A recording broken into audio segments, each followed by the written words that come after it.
Yo, what it do? SRT gang. It's your boy with the fat SwaggyReacts, and we are back with another reaction video, man. And before we even get into the video, I just want to say happy Father's Day to all the dads out there, man. I hope you guys are having a great day, you know what I'm saying? Also just spend as much time with your family as possible if you can.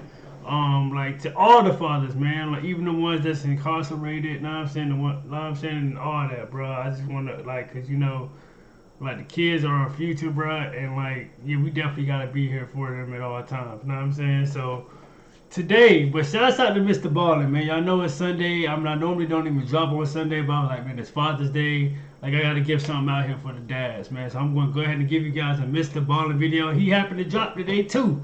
So without further ado, man, like, we finna go check out the blue-haired woman terrifies authorities. So like, we definitely about to check this out. So like, share, comment, subscribe. I'm trying to reach 100K, so I greatly appreciate it if you guys go ahead and hit that subscribe button, man. That's the only way that we gonna grow one subscriber at a time. But without further ado, man, again, a shout out to Mr. Ballen for giving us some more content, bro. We got a lot of Mr. Ballen videos, bro. Like, we are huge fans of this guy, yo, for real. Let's get into it, man. This story is about a baffling disappearance that happened in 2020 in a forest in California. But the most unique part of this disappearance is the incredibly spooky twist that happened very recently. This twist is something that the Madera County Sheriff's Office, who is in charge of investigating this disappearance, they're still trying to wrap their head around what even happened. But before we get into that story, if you're a fan of the strange, dark, and mysterious delivered in story format, then you've come to the right place, because that's all we do, and we upload once a week. So if that's of interest to you, please sign the like button up for your very casual, very friendly, slow machine pitch baseball league. But when it's their turn at bat, switch the machine out for a grenade launcher. Also, please subscribe to our channel and turn on all You trying to kill him? Like, oh my lord. You trying to kill that like button, dog. notifications so you don't miss any of our weekly Lord. updates. Okay, let's get into today's story.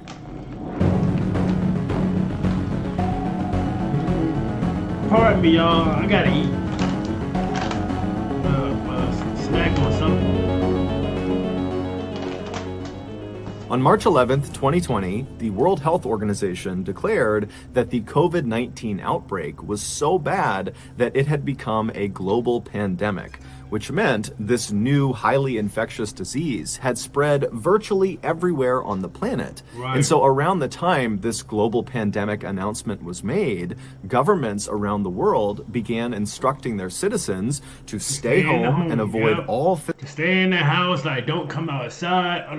Like the only time you do come outside is when you're going to work or something like that. Like, bro, they did not want you to be outside at all. I'm talking about, it's been cities where there is nobody out on the road, bro. Like, it's crazy, bro. It's crazy. Like, then if you do end up getting caught being outside, like, you probably, like, I think you go to jail, or like, it's like a $2,000 fine or some shit like that. Like, something crazy like that, bro. Like, ridiculous. And so around the time this global pandemic announcement was made, governments around the world began instructing their citizens to stay home and avoid all physical contact with other people outside of the people that you lived with. The idea being these quarantine measures would help stop the spread of the virus. Initially, world leaders and citizens believed these quarantine measures would have a dramatic impact and it would stop the spread, and before long, COVID would be under control and life would just kind of magically go back to normal. But unfortunately, that is not what happened. By June, so 3 months into the global pandemic, positive COVID cases were only going up, not down. And so it was around that point in June that people all over the world were starting to come to terms with the reality that COVID was not this simple problem with a simple solution. Right. It was a complex health issue that likely was going to be around for a long time,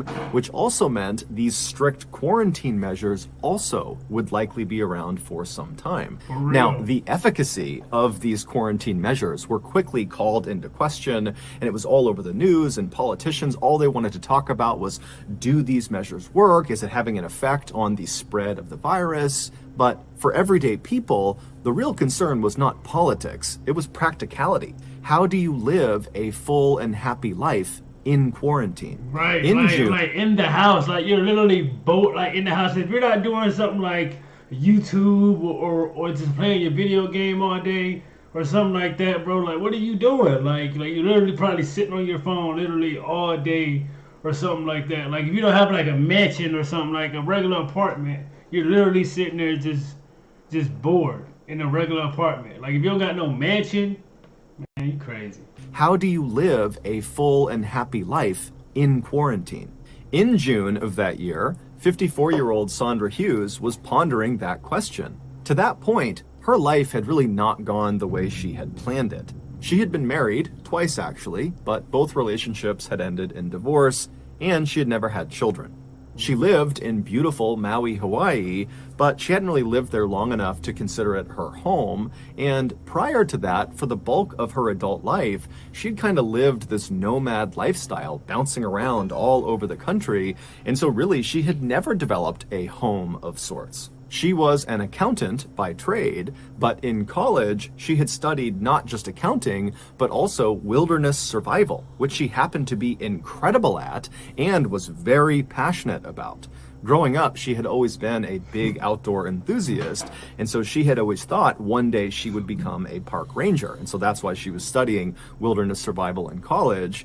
But as these things go, after she graduated college, she did not become a park ranger. She became an accountant, and now, 30 years later, here she was. However, in June of that year, with COVID quarantine restrictions putting her and everyone else's life basically on pause, Sandra suddenly saw an opportunity, and that was to embrace this break from reality and spend this strange time in history back out in nature, getting back in touch with her roots as an outdoor survivalist. And so at the end of that June, Sandra would sell her place in Maui, and she would move to Madera County, California, which is located smack dab in the center of California, situated just south of Yosemite National Park and just north of the Sierra National Forest. Then on June 26th, after Sandra had gotten settled in her new place in California, she would contact her family and tell them that she planned on going on this extended solo camping trip in the Sierra National Forest,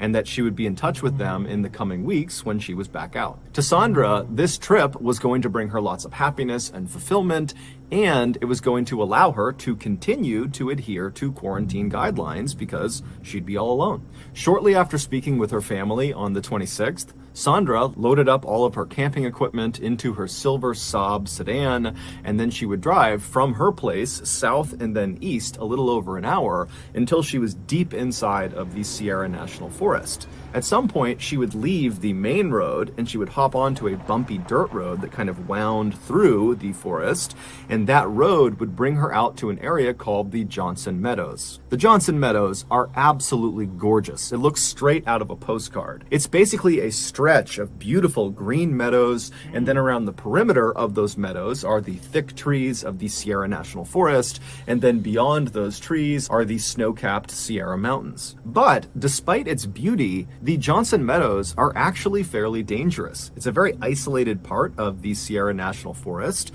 and there are lots of cougars and bears and other natural hazards in the area, so it's not... I'm good. I'm good. Listen, bro, I don't mess nah. And there are lots of cougars and bears and other natural hazards in the area, so it's not really a place you go unless you're prepared to be there. Right. And Sandra was certainly that, both in terms of her survival experience and the gear she brought with her.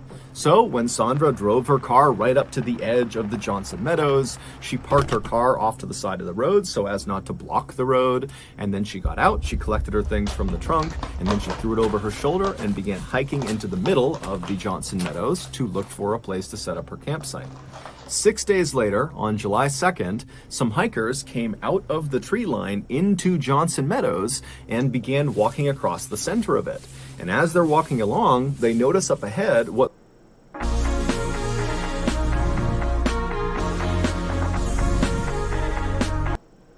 what looks like a tent and a campsite. They don't see anybody near it, but they clearly see someone is camping in the middle of Johnson Meadows. And so this is totally not unusual. Lots of people go hiking and camping in this area. And so these hikers just began kind of creating a wide berth around this person's campsite because they didn't want to cut right through the middle of it as they went across the meadow. But as they're making this kind of wide berth around this campsite, they looked over at it, and as they passed by it, they noticed that the campsite was definitely abandoned, and it looked totally destroyed, like a tornado had crossed right across it. And so when they were parallel with this campsite, the hikers decided to actually go over and look at it and see what was going on. So they walked over to this campsite and they're looking around and they see there's a backpack that's clearly been dumped out and all of its contents are strewn around all over the ground. There's unopened cans of food, there's papers and documents. The tent is in ruins. I mean, the place is just a total mess. And so the hikers didn't really know what to make of this. They couldn't tell if a person had kind of intentionally ransacked the site or if maybe an animal had come through. But as a precaution, they marked down on their map where this destroyed campsite was, and then they hiked out of the forest, and when they were back in cell phone range, they called the Madera County Sheriff's Office and they reported the site. And so later that day, some Madera County sheriffs made their way out to Johnson Meadows, and sure enough, the campsite is still there, it's still in ruins, and it's still abandoned. And so they would search the campsite and they would find some ID cards, and the name on those ID cards was Sandra Hughes. The sheriffs would leave the forest and get in. Bro, like, what do y'all think happened, man? What do y'all think happened to Sandra, bro? Think an animal came, but he said it like it's been dumped out. Could have been somebody out there, like. Oh, man. ID cards was Sandra Hughes. The sheriffs would leave the forest and get in touch with Sandra's family to find out if they knew why Sandra had left her campsite the way she had. But when Sandra's family heard about the state of Sandra's campsite, they had an immediate and definitive reaction to it. They told the sheriffs that Sandra was incredibly environmentally conscious and was very cleanly. And so she would never, ever leave her campsite looking that way on purpose. Something else had to have happened. The family would also tell the sheriffs that they had not spoken with Sandra since the 26th when she started her trip, and so they had no idea where she could be now. And so naturally, the family was concerned, the sheriffs were concerned, and so that day they filed an official missing person report. Over the next 2 days, a massive search was launched in Johnson Meadows and the surrounding area to look for Sandra. And so hundreds of people were out on foot, they had sniffer dogs out, there were helicopters in the air, and during the search, the Madera County Sheriff's Office was interviewing anybody who was out there, hikers, campers, and asking them if they had had any contact with Sandra, because Sandra was actually quite distinctive looking. Before she left for this trip, she had dyed her hair blue. But unfortunately, no one had seen Sandra, and despite this massive search effort over these first 2 days, nothing new was discovered that could lead authorities to where she had gone. But then on July 4th, so 2 days into her disappearance, Sandra Hughes was spotted. What? Before we get to the rest of today's video, I want to tell you about today's sponsor. Stop leaving us in this suspense, man. Oh my God, he stay doing this to us, bro. But you gotta love him, bro. Like he gotta make his money, bro. I ain't mad at him at all, bro. He gotta make your money. Come on now. Up at. Oh my God, pop at.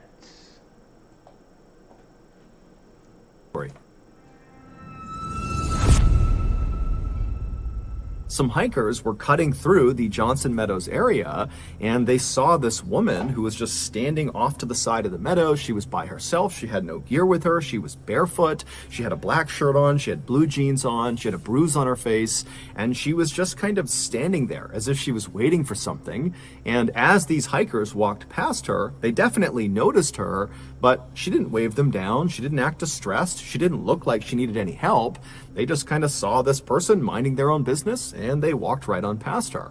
It wasn't until those hikers got to the parking lot that they saw all these missing person flyers out for Sandra Hughes, and they would see the picture of Sandra and they would see her distinctive blue hair, that they would say, oh my goodness, the barefoot woman we just saw standing in the forest is Sandra Hughes. And so the hikers called the sheriff's office. The sheriff's office got really jazzed up. They headed out to where they had claimed to have seen her, but there was no sign of her, and there was nothing left behind that would indicate where she might have gone. The following day, on July 5th, Sandra's vehicle was located, but Sandra was not with it. It was found 5 miles north of where her destroyed campsite was in Johnson Meadows, and the vehicle was actually at the bottom of a ravine, and this ravine was right next to a winding forest road. And so after looking at the damage on the front of the car, authorities believed Sandra was driving the car on that road and then hit a tree, and then she rolled off the embankment down to the bottom of the ravine. There was no blood inside the vehicle, so it wasn't immediately clear if this accident had actually done any physical harm to Sandra. But the most significant thing about the discovery of this vehicle was the new best way to make money online that nobody's talking about, is something you've never heard of before. It's state of Sandra's personal effects that had been in the vehicle. Clearly, after the vehicle had come to a stop at the bottom of the ravine, someone had pulled out all of the things inside of the car, all of Sandra's personal things, and kind of thrown them carelessly all over the forest floor, as if they were kind of rummaging through her car, looking for something, throwing things as they went. And the Madera County sheriffs couldn't help but think that this was eerily similar to how her campsite looked in Johnson Meadows, where all of her personal effects had just kind of been chucked all over the place. At this point, authorities did not believe Sandra was actively trying to evade them. Instead, they thought, maybe Sandra got hurt, maybe back at the campsite or even during this car accident, and the injury has impaired her cognitive abilities, and so now, maybe she's lost in the woods and doesn't know. Some head damage, possibly she kind of lost her memory. It could be anything, man, because that crash could have caused anything. Has impaired her cognitive abilities, and so now, maybe she's lost in the woods and doesn't know what's going on. There was some discussion about foul play maybe being involved, but that was largely discounted. And so a decision was made to just leave her vehicle where it was at the bottom of the ravine, thinking, maybe Sandra is going to come back to this vehicle, and maybe that's why all these things have been strewn around, because she's coming back and looking for something. And so authorities left a note in the window of her vehicle that said, hey, Sandra, we're looking for you. Please call this number if you see this. And then at the bottom of this note, it said, your family really misses you. The search for Sandra would continue over the next several days with a new focus around the area where the car had been found, but nothing new was discovered. Then, on the evening of July 12th, so 1 week after the vehicle was discovered, a team of searchers had made their way 2.5 miles north of the vehicle, and they were actually inside of Yosemite National Park. They were barely inside, and they were right up along this lake called the Spotted Lake. Now, this is an area that's very difficult to get to. There are no main roads that get there. There are no main trails that get there. And so the searchers, they're up in this very rugged part of Yosemite, and as they're walking along with their flashlights out, they see a sleeping bag, and it's laying out right in the middle of the ground, in the middle of nowhere, and it looks like it's been used recently, and it would turn out that sleeping bag was Sandra's. But again, when they brought all the searchers out to that area and they searched all around the Spotted Lake and all over this area, there was no sign of Sandra.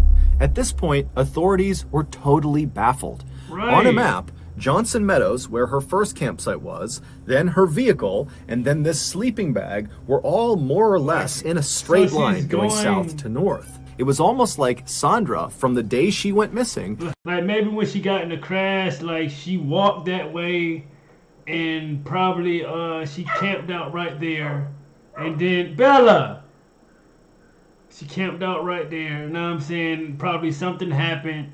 Then she started just hiking, like kept going. I'm guessing trying to find help. Like that's when I don't know, bro, cause they followed her. Saw her in the forest, and she didn't have no type of effect on needing help. I don't know, man. This is crazy, man. Her sleeping bag, location. I don't know. line going south to north. It was almost like Sandra, from the day she went missing, had just begun slowly working her way to the north, but she was Right. doing it without any equipment and most likely barefoot in an area that was steep and rugged and dangerous and full of cougars and bears. And so authorities knew if they didn't find her soon, even if she was doing this on purpose, she was likely going to succumb to the elements. The search for Sandra would continue for Like another week starvation. after the discovery of her sleeping bag. But by that Right, like she can easily die of starvation, of thirst, you know, like anything, bro. Like bee stings, whatever. time, by July 20th, there hadn't been any new developments. No one had seen Sandra, there were no new leads, and so unfortunately, the authorities had to scale back their search. About 3 weeks later, on August 9th, 3 two weeks. hunters were driving down this very desolate forest road, located several miles to the east of where Sandra's car had been found. And as they're driving along, they turn this corner, and as soon as they do, they look up ahead and they see there's this woman. Now, she's not standing on the road or even right next to the road. She's kind of tucked up a ways on this hillside in the trees, and she's leaning up against a tree. And so the hunters are looking at her and they're seeing that she's got no equipment with her. There's no backpack, there's nothing, no tent, and there's no other people anywhere. I mean, they're in a very isolated part of this forest, and it's odd to see people here to begin with, let alone this woman who's just kind of casually standing up against a tree. And so the hunters, they're like, okay, let's drive up and see if she needs something. And so they pull up right up alongside her. She's still, 10, 15 feet away from them, tucked up in the trees. And so they roll their windows down and they're looking up at her, trying to kind of flag her and get her attention.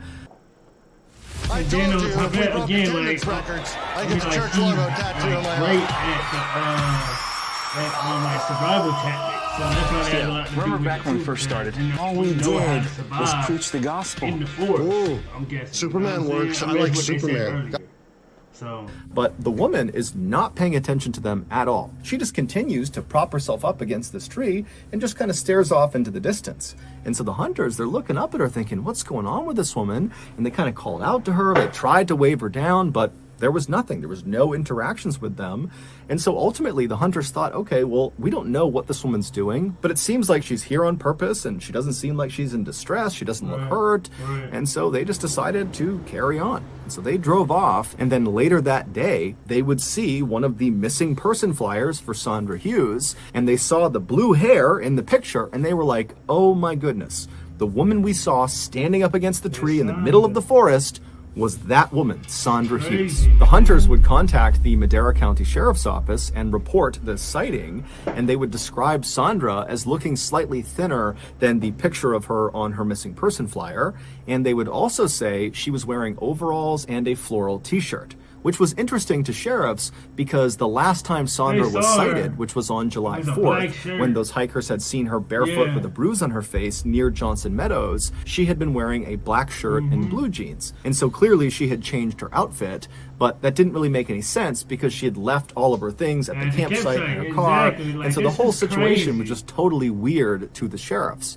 But regardless, they headed out to that road where the hunters had seen Sandra, but like always, Sandra was not there, and there was no sign she had ever been there. After this, Sandra's case went cold, and so authorities and her family began to brace for the reality that they likely would never see her again. But there was one more terrifying twist coming.